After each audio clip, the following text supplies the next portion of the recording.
अयोध्येमध्ये प्राणप्रतिष्ठा होत असलेल्या प्रभू श्रीरामांच्या उत्सवामध्ये बेल्ले येथे रामलल्लाचे अनोखे स्वागत। भैरवनाथ मंदिर येथे सकाळी प्रभू श्रीरामांच्या प्रतिमेचा पूजन अभिषेक संपन्न झाल्यानंतर 1000 लिटर मसाला दुधाचे वाटप रामभक्तांच्या वतीने करण्यात आले। आज बेल्ले गावचा आठवडे बाजार असल्याने 8 टोप दुधाचे संपल्याचे रामभक्त निलेश शिरतर सांगत होते। सायंकाळी 6 नंतर पालखी सोहळा निघणार असून पालखीसोबत 100 किलो लाडूचा प्रसादही वाटण्यात येणार असल्याचंही सांगितलं। मारुती मंदिरामध्ये महाआरती होणार असून महाआरतीनंतर या कार्यक्रमाची सांगता होणार असल्याचं सांगितलं जात आहे। अयोध्येचं थेट लाईव्ह प्रक्षेपण LED व्हॅनच्या माध्यमातूनही आज दिवसभर भैरवनाथ मंदिर येथे दाखवण्यात आलं। बेल्ले गाव भगवमय झाल्याचं चित्र दिसून येत होतं। त्यात सर्वात मोठा आकाशकंदील हा सर्व नागरिकांचं लक्ष वेधून घेत होता, तर तो लक्षवेधीच ठरत होता। घरावरती झेंडे, दारासमोर रांगोळी असं अनोखं दृश्य बेल्ले गावामध्ये पाहायला मिळालं। ब्युरो रिपोर्ट, शिवनेरी संवाद, बेल्ला।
बेल्ले भैरवनाथ मंदिराच्या तिथं जे दुधाचा स्टॉल लावलेला आहे, रामभक्त आपल्या समेत आहेत निलेश शिरतर। भाऊ, किती टोप झाले सकाळपासून? 6 टोप झाले आता। आणि साधारणतः याचं नियोजन कसं आहे, किती वाजेपर्यंत आहे? 6 साडेसहा जवळ रामभक्त येतील जवळ चालू। आणि आता याचा निधी कसा उभारला आहे? काही दूध जवळ नाही, आपले दूधवाले असतात त्यांनी आपले दूध दिलेले, काही नाही पैसे स्वरूपात दिलेले, आपण दुकान बनवले। बाकीचं दूध म्हणजे लोकवर्गणी जमा झालेली आहे? लोकवर्गणी जमा झाली काही दिवसासाठी आणि काही जवळणी दिलेली। आता हे किती टोप झालेले आहेत? आतापर्यंत 6 टोप झाले, 2 उकळत 8 झाले।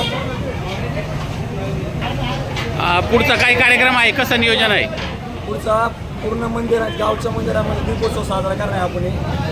परत आपण झेंडे लावले पूर्ण गावामध्ये, त्याच्यानंतर आपण शोभायात्रा काढणार, पालखी सोहळा काढणार आहे आपण, आणि पूर्ण गावात लाडू वाटप करणार। लाडू वाटप करणार पूर्ण गावामध्ये, पूर्ण गावामध्ये लाडू वाटप होणार आहे। आणि त्याच्यानंतर मारुती मंदिरामध्ये भव्य महाआरती करणार। अयोध्येमध्ये जो प्रभू श्रीरामच्या चक्रांच्या प्रतिष्ठेचा जो सोहळा होता, तर त्याचं लाईव्ह प्रक्षेपण इथे स्क्रीनवरती आपण सकाळपासून दाखवत होतो। सकाळी 10:30 वाजता आपण स्क्रीन सुरू केलं, तर मग आपण 3 वाजेपर्यंत पूर्ण सोहळा हा लाईव्ह दाखवला होता इथे।